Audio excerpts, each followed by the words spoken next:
Hi there everyone, my name is Zach and welcome to my channel. Todd's Workshop and Todd Cutler. Well, Todd and I are here this weekend at Fight Camp, which is produced by Matt and Lucy Easton, and it was a great opportunity for me to talk to Todd about some of his swords that he's currently got for sale. They're in stock at the moment, aren't they? Yep, everything's in stock. We almost always have everything in stock. Occasionally it goes out for a couple of weeks. Great.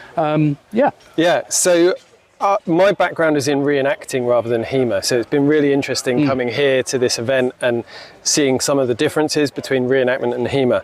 But one of the things that I always encourage reenactors to do is, once they've got their reenactment sword that they can fight with safely, to get a real weight sword that actually feels like a museum like a real sword. Exactly, feels like a real sword, because very often reenactment swords are just wider and therefore a lot heavier than originals. And the weight distribution is very different as well. Yeah.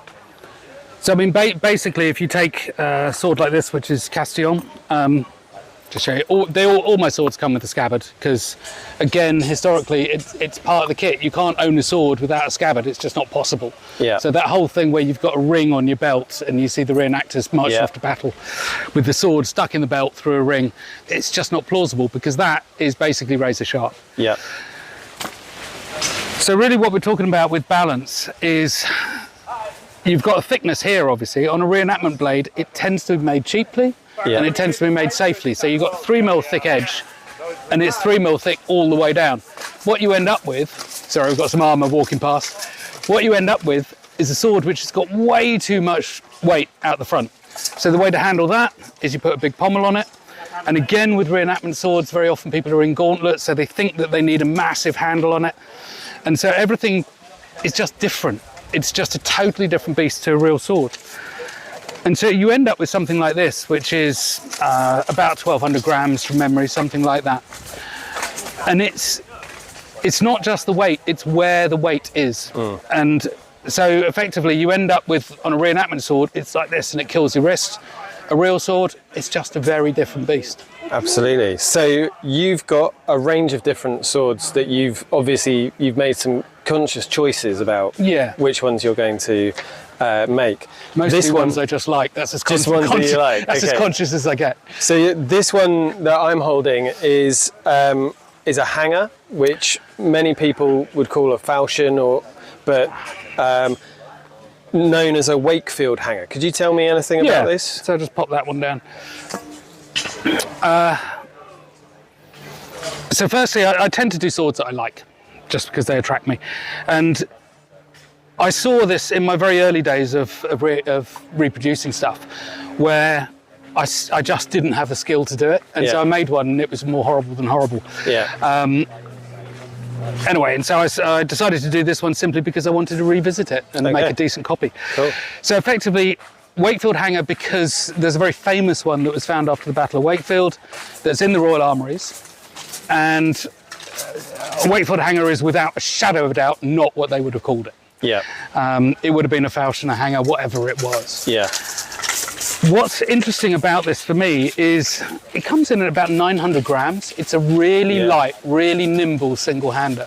Yeah. Not at all what you'd expect a reenactment sword to be. Sure. Then the other thing with this, of course, is you've got the knuckle bow, which again, we feel most people assume comes in much later. Yeah. But actually this is about 1460, something like that, 1460, 1480. Yeah. And the Royal Armouries have certainly got a few, and there'll be others. Some of them clearly just had this nargle here, if you like, just this knuckle bow didn't exist. Actually, I'll just show this to camera properly. So this knuckle bow stopped about here, and quite clearly they were made like that. Other ones, like there's a very famous one in the Royal Armouries, which this one was based on. You can't be certain, but I'm pretty sure it had the full bow. Yeah. And then you find quite a few of them. I mean, there's not loads of them in existence anyway, like 8 or 10 or something. But you find quite a few of them which have got the full bow on, and that's what I wanted to do, basically. Yeah. It's one of the things for me which is really characteristic about this sword type. So this, to my mind, speaks to a soldier who isn't wearing gauntlets. Yeah, I'd agree. And this is the protection that he's using. So maybe an English archer. I know that some That's archer my friends of gut mine. feeling. Yeah, it's hard to draw a bow with gauntlets on, and it's hard to switch to gauntlets when. And that's why you'd want the extra Yeah. protection, yeah. Yeah. No, I'd basically agree with that. I mean, we'll never know, but Yeah. it doesn't feel knight to me at all. No. It could be man-at-arms, but probably, as you say, not way up there, or they're going to be fully armoured. Yeah, and there are examples in art of fully armoured men-at-arms leaving their gauntlets off. So there's that broad spectrum, but this is a hilt setup that is designed for someone who wants the hand protection on the sword rather than on the hand. And again, I might be making it up, but it echoes a conversation I had with somebody earlier today actually about it. Can I just borrow that? Yeah. And they were saying that they didn't like it. Okay. And the reason they didn't like it is, as it sits here, you have to sort of find your way into the guard Yeah, sure. to grip it properly. And actually, of course, if it doesn't have the knuckle bow, you can just put your hand straight on. Yeah. There's got to be a certain truth in that, you know, I can't deny that. But again, that fits for me almost with the archer concept, that an archer, when they're required to hand fight, generally they've got a reasonable bit of notice about it. Yeah, sure. Their arrows have run out, so they pull another weapon, or they're told to go forward, so they drop the bows. But equally, it's not that suddenly something has happened and they have to grab it then. They've had that preparation time. So any delay of finding the grip point is not that relevant to that sort of person. Yeah. Well, thanks very much, Todd. So this is a Wakefield hanger, very appropriate for late 15th century English archers or lower status men-at-arms. Yeah, so I'm not sure if it's just associated with Northern England or if it is like pan-English, I don't know. Were they seen on the continent? I can't think of any examples, but there's so many links between, you know, England and Burgundy and Brittany and all that. Yeah, sure. Some of them would have found their way there, you know. Absolutely. It's, for sure. But yeah, I'd love it. I really like it. It's very nice. It's one that you can fence with because it is so light. Yes, it is. And it comes again down to that whole falchion thing, that they're not crude choppers. No. They were never crude choppers. They were absolutely specialised at what they did, you know. And that's for that. I think, you know, a bit more of a point on it, because the guys they're going to be facing are a bit more likely to have holes that you want to poke at. You know? Yeah, absolutely. Yeah, it works both ways with the point and with the edge. Thank you very much. Right, well, let's have a look at another one. Hi there, guys. I hope you're enjoying watching this conversation as much as I enjoyed having it. If you want to support me in doing more of this sort of thing, then you can find a link to my Patreon in the description down below. Big thanks to all of my current and past Patreons, and especially my Knight patrons whose names are appearing on the screen right now. Let's get back to chatting with Todd. So this one, again, it's a Castillon sword, bit of an all-rounder. And classically what you'd think of a late medieval 15th century sword. I think that's fair to say. I mean, it's an absolutely iconic shape. You know, we're all familiar with those little downturns on the end and the big wheel pommel, you know. So yeah, basically Battle of Castillon, 1451, I think it was. In the late 60s, early 70s, there was a whole tranche of swords pulled out of the Dordogne River, I think. The origin of them is slightly shrouded in mystery a little bit, and there's lots of speculation about how they came to be there and all this. And they follow two particular types, and this is type A, and that's really about it. So it's probably English. You see a lot of similar kind of things in both effigies and artwork at the time. Very characteristic sort of downturns to the quillons. So we can say that it's dated around about, let's say, 1420, 30 through to about 1460. Sure. Although, I had a customer who sent me a picture from some Spanish artwork of about 1380, 90, I think. With a very similar sword, but I think different enough that you might question it. But it, you know, it could be. Could be similar. Coming in at around 1,200 grams, I think. So, and how does it handle compared to the falchion? Well, in many respects, not that different actually. It's again, it hasn't got that much blade presence. It's not an absolute chopper. It's stiff enough that you know you can still poke holes through mail and cloth armour. Bit of hollow grinding here to relieve some of the weight. clearly pointy, so the cut days are passing by, and we're more into the poking holes days. Okay. The point is very manoeuvrable, which with a reenactment blade, it just doesn't move that swiftly through the air. But they just are different things. You know, it's a truck and it's a car. Yeah. You know, they're superficially similar, but they're not. Yes, absolutely. And you can really feel that of that just over a kilo, a lot of it is behind the hand rather than in front. Yeah. So this would be a sidearm still, but probably, well, maybe for an archer. Well, you certainly see archers wearing proper swords, you know. Archer, man-at-arms, even possibly a knight. You know, it could really be any of it. Yeah. And I think in my experience from riding, going much longer than your arm's length actually can cause problems when riding if it's strapped to your side like this. Right, yeah. Because it can start moving around and poking the horse next to you. Or and they you know, the longer it is, the more it bounces as well. Yeah, absolutely. And, you know, which is not a good thing when you're cantering across a field. No, you know? not something you want. Yeah. I think what's becoming slightly unusual for that is the particular pointiness of the blade. You know, very often we're used to blades which just have a bit more meat before the tip, whereas that's really coming down to a needle. Yeah. So if we typical of the type, yeah, but not necessarily typical of medieval swords as a whole. Yeah.